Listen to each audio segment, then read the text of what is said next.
Invaders आए थे और कन्वर्जन करते रहे बाय फोर्स, इसमें कोई शक नहीं है। आप हिस्टोरिकली कोई किताब पढ़ के देख ले आप।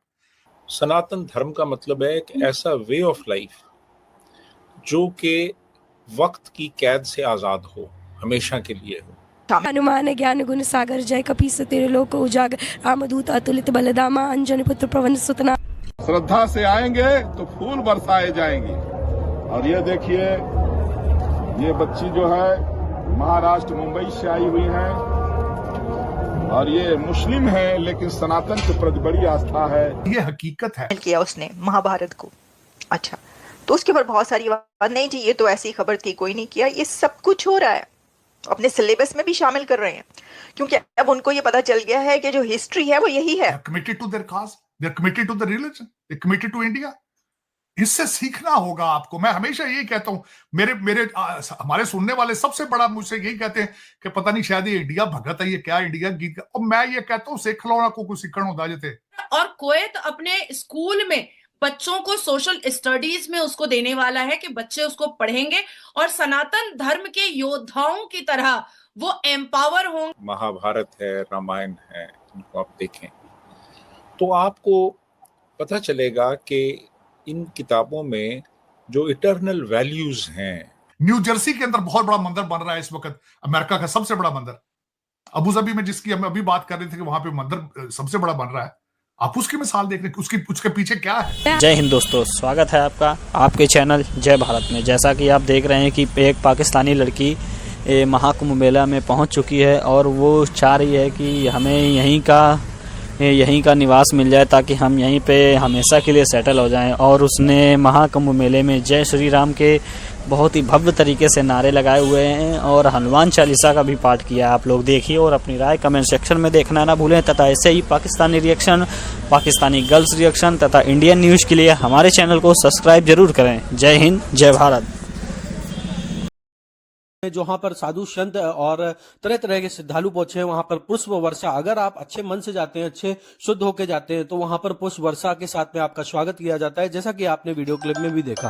अगर आपको पुष्प वर्षा दिखाई जाती है, पुष्प वर्षा में आप इन्वॉल्व होते हैं, तो आपको बहुत सारी वहां पर जो ब्लेसेस हैं वो मिल जाती हैं। और ब्लेसेस मिलने के बाद में बहुत सारी ऐसी चीजें हैं जो एक इंसान के लिए बहुत आगे चल के वो फायदा करती हैं। ये हकीकत है कि इन्वेडर्स आए थे, उन्होंने कई मंदिरों के अंदर मस्जिद बनाई थी। ये कोई एक बाबरी मस्जिद का अकेले का मसला नहीं था। ये वहां पे क्योंकि वो थे और कन्वर्जन करते रहे बाय फोर्स, इसमें कोई शक नहीं है। आप हिस्टोरिकली कोई किताब पढ़ के देख ले आप। कन्वर्जन ज्यादातर जहां पे हुई है बाय फोर्स हुई है या लालच दे के हुई है। जो कुछ भी जमीनों की जिस तरह भी कन्वर्जन होती रही है, हमारे लोग उसमें जज्बाती बजाय के तारीख को पढ़ने के उसको सेंटी होकर उसको चीजों को देखते हैं। लेकिन अगर मोदी साहब को वो डिलीवर कर रहा है तो वो ultimately he is taking the benefit out of it.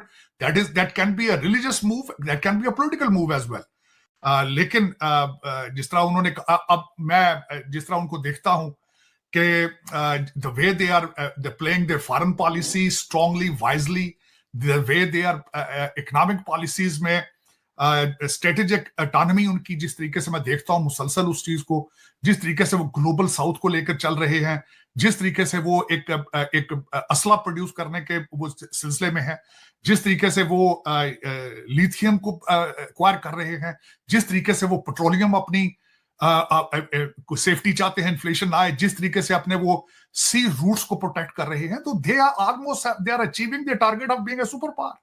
America को सबसे बड़ा इशू इस वक्त ये है, बल्कि वेस्टर्न सिविलाइजेशन को सबसे बड़ा मसला ही उनका यही नजर आ रहा है कि उनकी इकोनॉमी इतनी तेजी से आगे जा रही है और वो आंखें भी दिखा रहे हैं साथ। और दूसरा, मैं सबसे ज्यादा, मैं क्योंकि खुद एक इमिग्रेंट हूं, जो मैं सबसे ज्यादा बात उनकी प्रेज करता हूं कि Indian diaspora is the strongest diaspora on the planet, regardless any country you pick up. कोई भी, आप भारत देख लें, ना कनाडा देख लें, अमेरिका देख लें, यूके देख लें, आप साउथ अफ्रीका देख लें। साउथ अफ्रीका का पिछला जो प्राइम मिनिस्टर था, जो उनका उसका वो गुप्ता, क्या नाम था उसके साथ, गुप्ता साहब थे, जो बहुत बड़े वहां पे वो जिनके ऊपर करप्शन के चार्जेस थे। दुबई देख लें आप, दुबई देख लें आप, वहां पे देख लें इंडियन डायस्पोरा की अमीर तरीन डायस्पोरा, स्ट्रॉन्गेस्ट तरीन है। अबू धाबी में जिसकी हम अभी बात कर रहे थे कि वहां पे मंदिर सबसे बड़ा बन रहा है, आप उसकी मिसाल देख लें, उसके पीछे क्या है, उसके पीछे डायस्पोरा है। न्यू जर्सी के अंदर बहुत बड़ा मंदिर बन रहा है इस वक्त, अमेरिका का सबसे बड़ा मंदिर, वो भी डायस्पोरा बना रहे हैं, वॉलंटियरिज्म कर रहे हैं, they are committed to their cause, they are committed to the religion, they committed to India. इससे सीखना होगा आपको। मैं हमेशा यही कहता हूं, हमारे सुनने वाले सबसे बड़ा मुझसे यही कहते हैं कि पता नहीं शायद ये इंडिया भगत है, ये क्या इंडिया गीत, और मैं ये कहता हूं सिख लो ना, को कुछ सीखना होता जैसे आपने अफगानिस्तान से भी सीखने की कोशिश की, आपने तालिबान के जश्न मनाए हैं, अगले मुंह ते चुक के मारी जी, उन्हें क्या परा करो, उन्हें क्या अपने मिसाइलों के नाम ही चेंज करो अपने।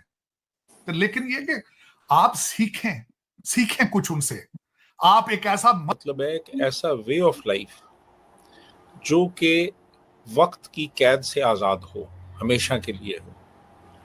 तो अगर आप इस मज़हब को आप स्टडी करें और आप जो मुख्तलिफ स्क्रिप्चर्स हैं उनको आप पढ़ें, महाभारत है, रामायण है, उनको आप देखें, तो आपको पता चलेगा कि इन किताबों में जो इटर्नल वैल्यूज़ हैं, हमेशा रहने वाली जो वैल्यूज़ हैं, वो आपको नज़र आती हैं। आपको लॉयल्टी, कमिटमेंट, एक मोरालिटी, वो आपको नज़र आती है। जो मुख्तलिफ कैरेक्टर्स हैं वो मुख्तलिफ जो ह्यूमन वैल्यूज़ हैं उनको रिप्रेजेंट कर रहे हैं, और मुख्तलिफ किस्से कहानियों से इंसानों को बताया जा रहा है कि उन्होंने ज़िंदगी कैसे गुजारनी है, और वर्चू क्या है और ईवल क्या है, और ईवल से बचना है और वर्चू को अडॉप्ट करना है।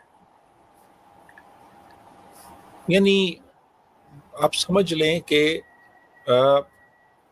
ये जो इंसानी ह्यूमन विजडम की जो महराज है ना, वो आपको यहाँ पे नज़र आएगी इन किताबों में। मुख्तलिफ जो कैरेक्टर्स हैं जो रिप्रेजेंट करते हैं गुडनेस को, वर्चू को, लॉयल्टी को, कमिटमेंट को और सिंपलिसिटी को, ये आपको वहाँ पे नज़र आते हैं। और ये रोल मॉडल्स हैं, एक्चुअली ये रोल मॉडल्स हैं, यानी वो कैरेक्टर्स जो कि जो रिप्रेजेंट कर रहे हैं उस पूरी उस कहानी में, उस नैरेटिव में, आपने उनको एम्यूलेट करना है। तो ये मैं समझता हूँ कि ये चीज़ें दुनिया को पता चलनी चाहिए।